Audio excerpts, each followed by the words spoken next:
أعوذ بالله من الشيطان الرجيم.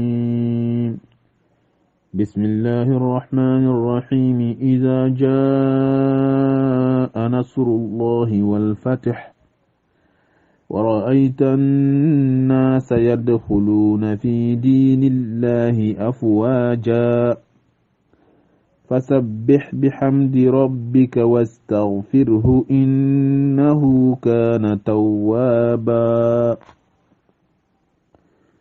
بسم الله الرحمن الرحيم.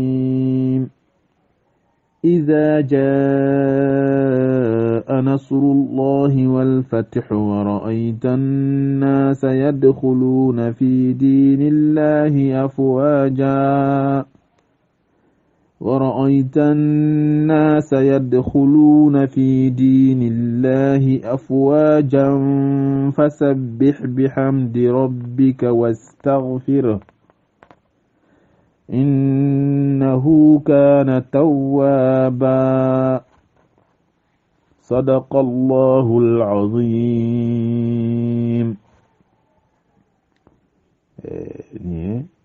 إذا جاء نصر الله سورة شاء الله على كافامي لكون يمندي أمبلا جلم حرفوفو كيرنجلي كابسكي أسيرو لا نانسيرو لا أولي نينين بانفي على كان غياني إن شاء الله فامي لكون يما على كدام يا ربي أمبلا جلم فو بدواو كي أوي أم بدواو نيناو في جمع دوين بركة على كدام دواو جبي على كدام فتحنا مستجاب ولك دم بلا جلما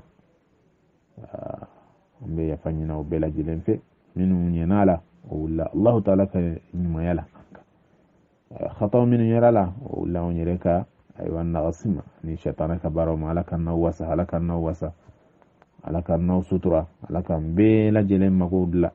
اللهم صل على سيدنا محمد الفاتح لما أغلق والخاتم لما سبق ناصر الحق بالحق والهادي إلى صراطك المستقيم وعلى آله حق قدره ومقداره العظيم.